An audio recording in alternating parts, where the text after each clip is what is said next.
Hey, Kevin here from DIYDork.com. Today I'm going to show you how to make a really awesome crate using reclaimed wood. Now this crate can be used for anything from an actual storage crate to a stool to a table to anything you want, but it's just a really awesome design, and I'm keeping mine kind of raw and industrial just for a really awesome look. So check this out. This is a really cool project.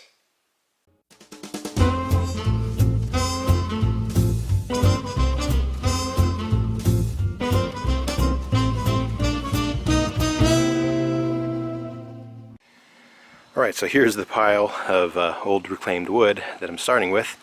Have some old floorboards here, 3/4 inch thick, pine boards that we pulled out of our barn house when we were renovating it, and you can see it has some gnarly texture on it. I think this was either from the bathroom and it was underneath the washer, or this was from the bedroom and it was underneath the bed, but it got really chewed up. It has some great texture. I think I'm just going to leave it as is and just clear coat right over it. Okay, also I have some old 3/4 inch plywood subflooring here.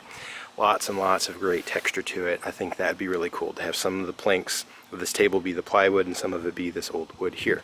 Also I have some old pieces of trim right here. These are going to be like some support brackets and things like that.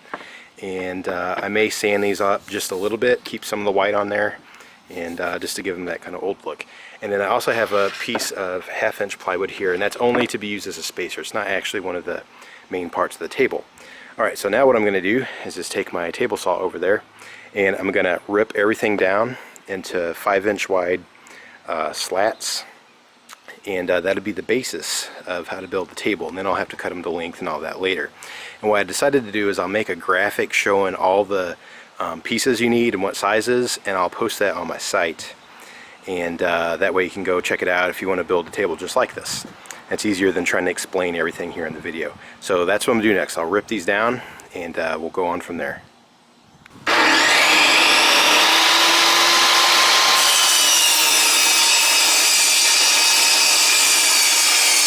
Alright, so I got all the planks sliced down to 5 inches, both the solid wood and the plywood. So now they're ready to be cut to length. I should also mention that I did just use a table saw because it makes it faster, but you could use a skill saw if you wanted. You could also use a skill saw to cut them in length. You just make sure to cut them straight. I'm using a miter saw because it's just a little bit quicker and I have one. Alright, so now what we got to do is cut them to length. So I got to figure out the length for the tops and then for the sides. I'm going to cut them down. And I'll go ahead and explain what I'm going to do. You can see it has 3 rows here. So the outer 2 rows are going to be plywood and the inner row is going to be the solid wood.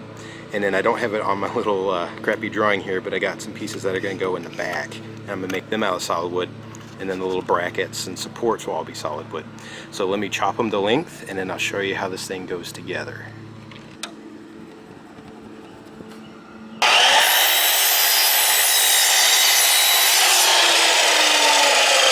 Took a few minutes, but I got all the parts cut. Got the plywood top and bottoms, the plywood sides, the solid wood top and bottom, the solid wood sides, the solid wood back pieces. These are the legs for the bottom where the casters will mount to, and I kind of cheated because I had 3.5 inch wood, but in the plans I made these 5. You can make them whatever, it doesn't really matter as long as the length is okay.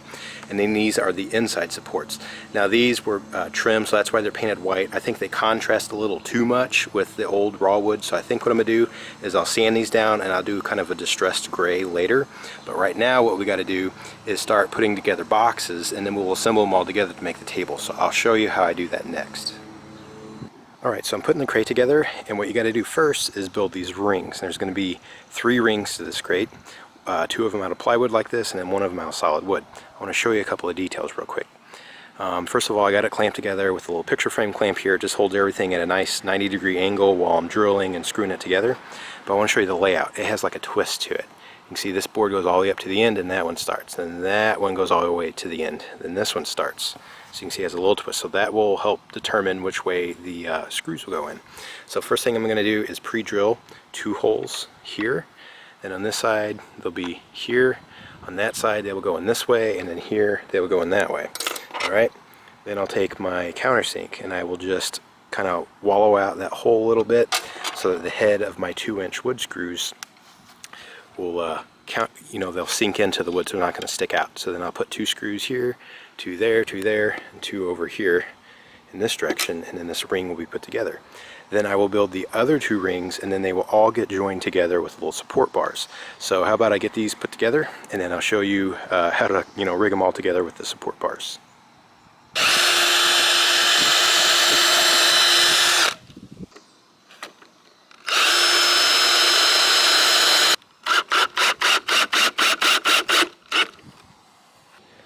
here it is all screwed together, nice and sturdy. Just 2 screws on each side.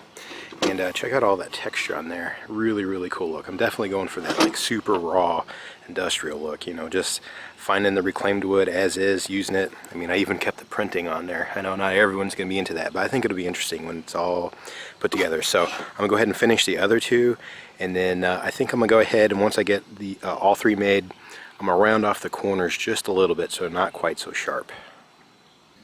Alright, and here's a quick mock-up. I got all 3 pieces sitting here finished. And as you can tell, the solid wood with that little bit darker stain from when we ripped it out of the floors is here in the middle, and just gives us a nice cool little stripe effect. Also, you can tell that I took this middle piece and I turned it so that the joint is just opposite, just to give it, you know, a little bit different look, make it kind of funky. And then I think what I'm going to do now, I'm going to leave the wood one alone. I think I'm going to lightly sand the plywood ones because it has a lot of cool texture, but it is definitely fairly rough. So I'm going to go over them with like a 120 or 150, you know, pretty decently high grit, just enough to kind of knock off the rough spots I'm feeling. And then I'm also going to go over all the corners, even including this piece, and just kind of round them off so they're not quite so sharp. And if I can get into the inside corners, I'll do them too. Then once I get that done, I'll show you how to make the little braces and hook up the legs and all that. So I'll move on to all of that next. But it's starting to really look like something pretty cool now.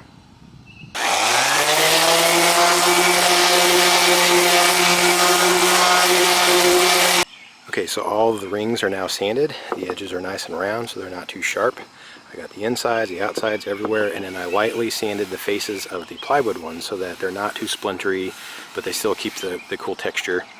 And these things are ready to go now.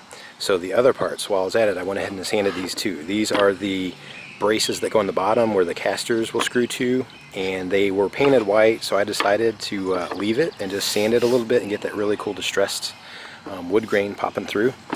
These are the brackets that will hold all 3 pieces together, and they were actually painted white too, but I thought it was a little too in your face. So I'm actually just going to use the back side and keep them like that. Actually, they'll mount like this. So I sanded them down, they look pretty good. And then finally I have these 3 pieces here, and what they do is they go inside this back ring, but at the very back, okay, and they'll be just slightly spaced apart. And they're really cool, especially like the bastion effect here, and this one has paint speckles. So I'm actually going to mount these next, and then I'll show you how to attach all these too. And also, I think I mentioned earlier I was thinking of painting the bottom 2 pieces and these 4 here gray, and then do like a distressed paint job.